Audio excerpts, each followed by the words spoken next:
Welcome to the 9th lesson of this course. In this lesson, we're gonna pull multiple items from a different collection and use them as a value inside our main blog collection. To achieve this, we're gonna use a multi-relation field.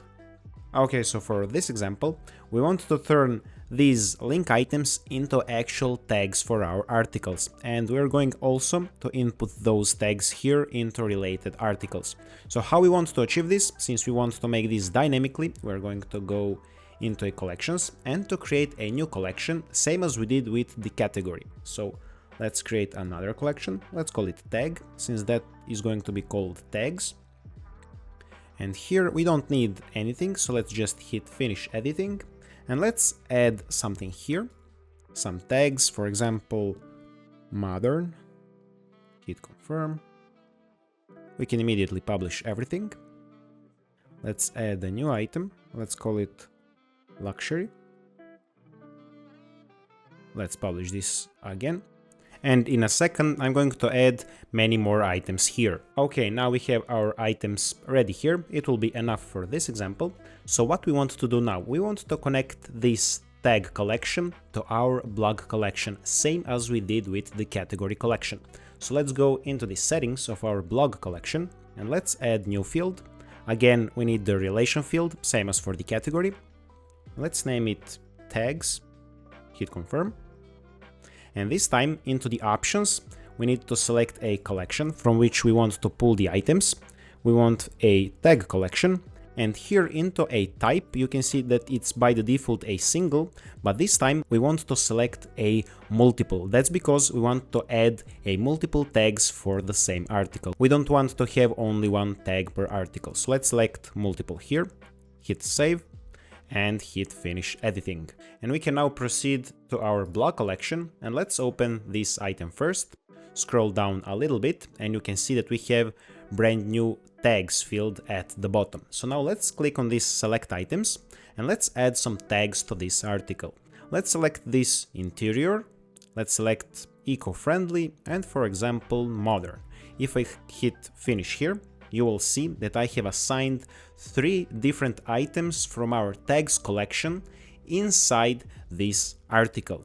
So let's hit finish editing and let's assign some values for this article here. This time, let's select something like style and luxury, hit finish editing, and you can see that you can assign any number of items that you want.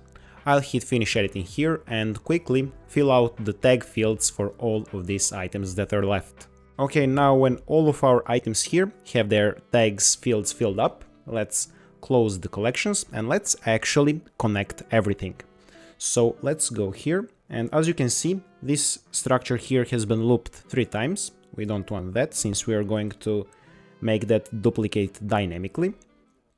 So we need to select the tag, then go to the settings, and then go to the content, go to the page, open the drop down, and as you can see, we have a tags field here. Select it, hit save, and you can see that this doesn't work. That's because now we are working with a group of content.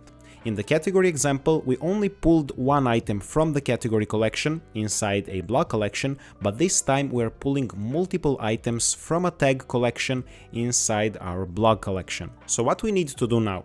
We basically need to open this group of content and pull every single item separately. So let's select again our tag here and let's disconnect it here since we don't need this connection. This time we're going to need a advanced tab and we're going to use a iterable option. This option here is very useful when you're working with the groups of contents like galleries, repeaters, or multi-relations like we are working now. So basically, the iterable enters your group of content and pulls every item separately for you. So what we want to do here is open a variable pop-up, open the page dropdown, data dropdown, and select our group of content. In our case, it's this tags field. So let's select it, hit save, and you can immediately see that our tag is duplicated 3 times. That's because we have assigned 3 tags onto this article. Now we can proceed and input a key name here. Let's name it tag. And we can go to the settings now, open this variable pop-up, and you can see that we have this tag dropdown just as we inputted a name inside a key field. So let's open this tag dropdown and you will see that we have all the fields here that we have inside our tag collection. We need to pull a name for these tags, so let's select a name field, hit the save button, and you will see that we have successfully applied all the tags on this article. You can see that it's dynamically duplicated and we are pulling a name from our tag collection. Now let's zoom out and let's set the same thing here into the related articles. So as we did before, we need to set this to be looped to only one, since we want to duplicate it dynamically. Then we need to select this tag here. Since we are working with nested links, we need to select a object, not a link tag directly. Then go to the advanced, again into the iterables, open the variable pop-up, open the value dropdown this time, and select the tags field, hit the save button, and you will see that this time we have our structure duplicated 4 times. That's because this article here contains 4 tags. Now let's go here into a key field and input something like tag.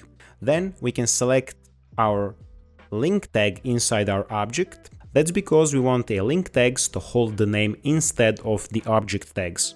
And go to the settings, open the content here, open a tag dropdown and select a name field. We can hit the save button and you will see that we are now successfully pulling a data from the tag collection for the related articles as well. Now we could make a single page for the tags and filter the items just as we did for the categories, but that is unnecessary since the process is exactly the same. So if you want to make a single pages for your tags, you can just revisit a tutorial where we created a category page and you can follow that process.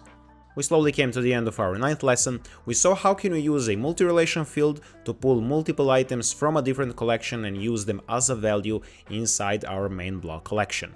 I'll be seeing you in the next lesson.